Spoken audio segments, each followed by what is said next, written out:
If I were the devil, if I were the prince of darkness, I'd want to engulf the whole world in darkness, and I'd have a third of its real estate and 4/5 of its population, but I wouldn't be happy until I had seized the ripest apple on the tree. So I'd set about, however necessary, to take over the United States. I'd subvert the churches first. I'd begin with a campaign of whispers. With the wisdom of a serpent, I would whisper to you as I whispered to Eve, do as you please. To the young, I would whisper that the Bible is a myth. I would convince them that man created God instead of the other way around. I would confide that what's bad is good and what's good is square. And the old I would teach to pray after me, Our Father, which art in Washington.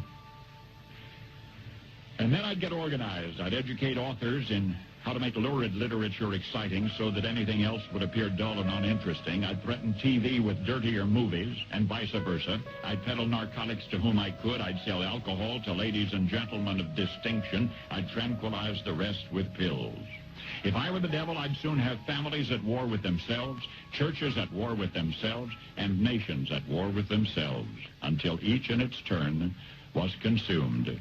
And with promises of higher ratings, I'd have mesmerizing media fanning the flames.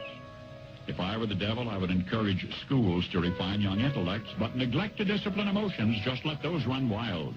Until before you knew it, you'd have to have drug-sniffing dogs and metal detectors at every schoolhouse door. Within a decade, I'd have prisons overflowing. I'd have judges promoting pornography. Soon I could evict God from the courthouse, then from the schoolhouse, and then from the houses of Congress. And in his own churches, I would substitute psychology for religion and deify science.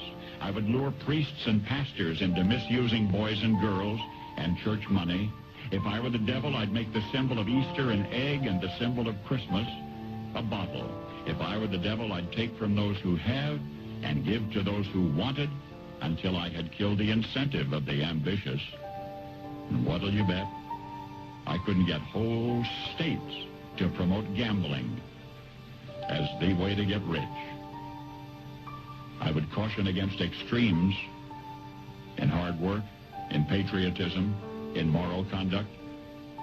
I would convince the young that marriage is old-fashioned, that swinging is more fun, that what you see on TV is the way to be.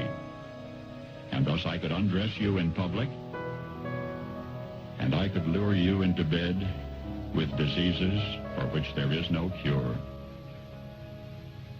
In other words, if I were the devil, I'd just keep right on doing what he's doing.